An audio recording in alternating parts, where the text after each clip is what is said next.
Everybody, welcome to the Steckline Report. Nice to have you aboard. Hey, listen, we've got some good news and some bad news.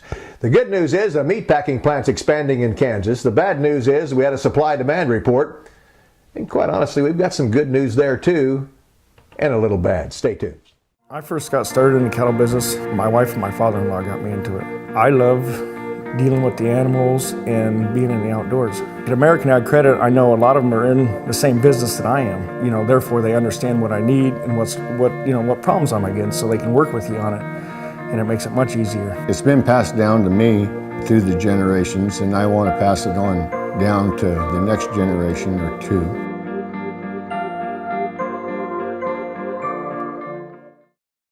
For over 8 decades, America's farmers have counted on the little red tractor from Case IH, the Farmall, to help them make short work of their demanding chores. Well, Straub International can show you they aren't just for farms anymore. With horse ranging from 30 to 140, plus an army of attachments, a Farmall can tackle every chore on your to-do list, from hauling and mowing to loading and towing, and then some. Visit Straub International, your Case IH dealer at any of our 7 locations, to find a Farmall that's right for you.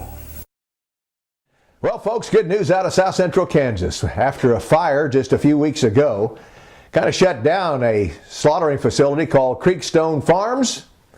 They got back into operation quite quickly, to be honest about it, and now announced a 71,000 square foot expansion program.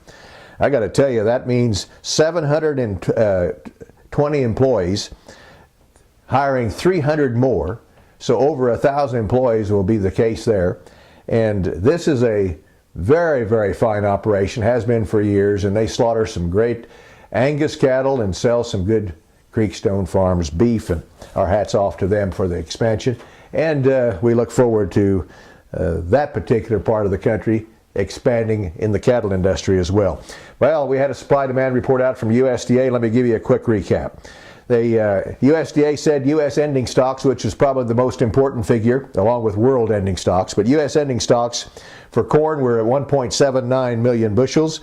1.86 was the trade guess, so it's below that. Pretty good news. Soybeans, 150 million compared to the trade guess of 154 million was very good news, and the market reacted positively to that all across the board.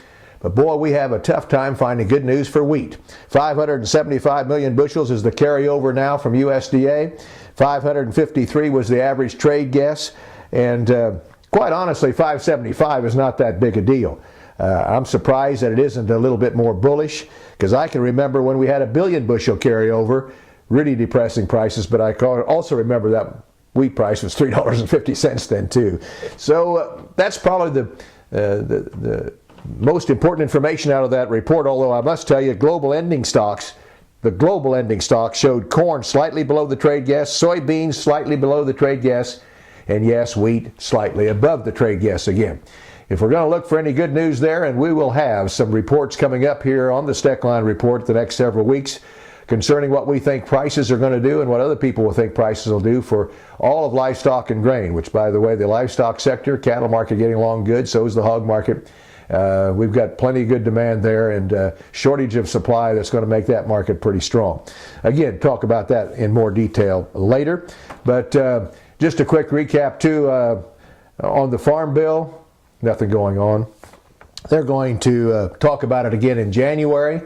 They're not going to get anything done there before the first of the year for sure.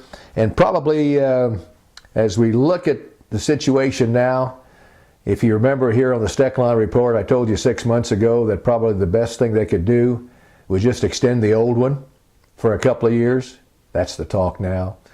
Now, they may not do that, but I still think, as far as the livestock or the grain industry is concerned, this Farm Bill would be a much better situation if they just extended it. Definitely if they kept direct payments in it, but I would bet if they do extend it, they will get rid of the direct payments at the same time. That's what I kind of think the whole situation will be come January. We'll see, and we'll let you know right here on the Steckline Report.